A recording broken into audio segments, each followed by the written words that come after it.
কেমন আছো তোমরা সবাই? অবশ্যই জানিও। চলো আজকে আমি একটু মাঠে গিয়ে কাজ করছিলাম, সেটাই তোমাদেরকে দেখাচ্ছি। তো দেখো, মা বাবা ওইদিকে ধান ঝাড়ছিল, আর এইখান থেকে এই ধানগুলো বয়ে বয়ে আমার ভাইকে দিতে হতো। সেটাই আমি মানে ভাই বয়ে দেবে, সেই জন্য আমি মাথায় তুলে দেওয়ার জন্য গেছিলাম।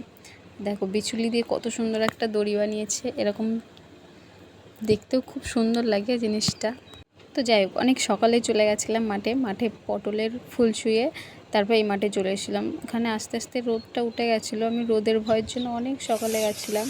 আমি এখান থেকে এইভাবে সাজিয়ে সাজিয়ে দিচ্ছি, ভাই এসে বেঁধে বেঁধে নিয়ে যাচ্ছে।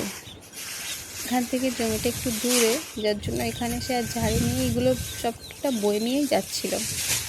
চাষির মেয়ে বলে কথা, একটু তো কাজ করতেই হবে, তাই না?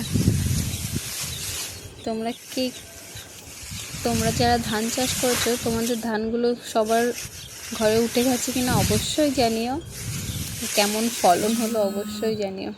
আর আমার আজকের ভিডিওটা তোমাদের কেমন লাগলো জানাতে ভুলবে না কিন্তু। তো অনেক কষ্ট হয়ে গেছিলো এইসব কাজ করতে। ফাইনালি আমাদের এই ধান ঝাড়ার পর্বটা শেষ হয়ে গেল, ধানের কাজটা আর নেই।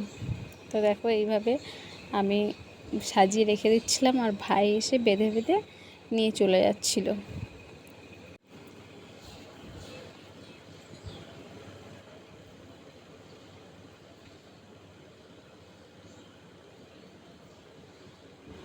তো আজকের মতো এইখানেই বিদায় নিচ্ছি, দেখা হবে আবার অন্য ভিডিওতে।